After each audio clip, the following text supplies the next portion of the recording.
5 signs you're dealing with a user. The word user has many definitions, but in today's blog, we are discussing people who use other people. These users can be partners, family members, friends, coworkers, and even casual acquaintances. Users are selfish, self-serving, manipulative, and often unkind. Users prey on the kindness, loyalty, and commitment of others to get them what they want while giving very little, if anything at all, in return. Sound familiar? Whether or not you have a big heart, a caring soul, or a philanthropic nature, no one likes to feel like they are being used or taken advantage of. If you feel like you have a user in your life, then this is the blog for you. Here are the 5 signs to look for that you have a user in your life. Sign number 1. You only hear from users when they need something. We all know these people. They never bother to call or message you ever. They never show up to any of your events to show support and are never there if you need assistance or just want to talk to someone. They are always too busy for you, but expect you to drop everything when they call or need something. You may almost forget about them, but when you see they are calling or messaging, you mentally prepare yourself because you already know before you respond that they want something from you. Sign number 2. Users always play on your emotions. You have a soft heart and tend to be generous, which is why users love you so much. Users love to emotionally manipulate people. They always have lots of problems, and their problems are always bigger and more important than yours according to them.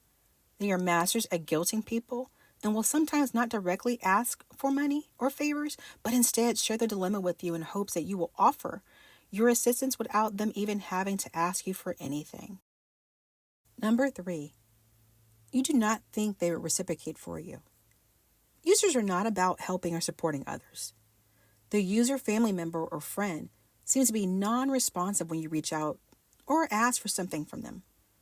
They always have an excuse as to why they are not available, why they're too busy to help you, or to attend something you invite them to. Although it is not surprising behavior for a user because, well, they are selfish, you still find it hurtful, especially after all you have done for them over the years. Number 4, users always expect a yes. Users are master gaslighters. You are reluctant to say no to an ask or decline an invite from the user because you know you're likely to feel their wrath in one way or another. They may lash out with unkind words or make you feel guilty for not being a better friend, partner, or family member to them. They may even stop speaking to you or ghost you for a bit, which is not necessarily a bad thing, but of course, the ghosting only lasts until they need another favor from you. Number 5, the user leaves you feeling used and dejected.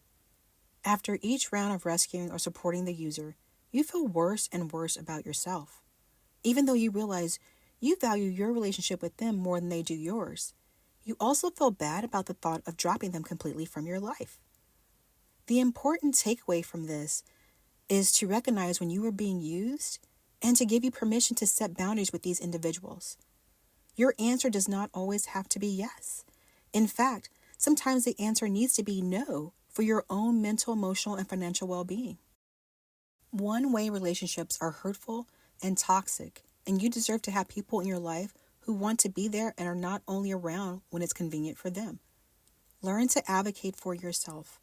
Learn to say no, and learn how to recognize when it is time to cut people out of your life. After listening to this blog, are you able to identify any people in your life who meet the user criteria? If so, what will you do about it? Will you maintain the relationship, discuss it with them, or cut ties? Please share your thoughts and experience. And thanks for listening to Charley's Blog Life.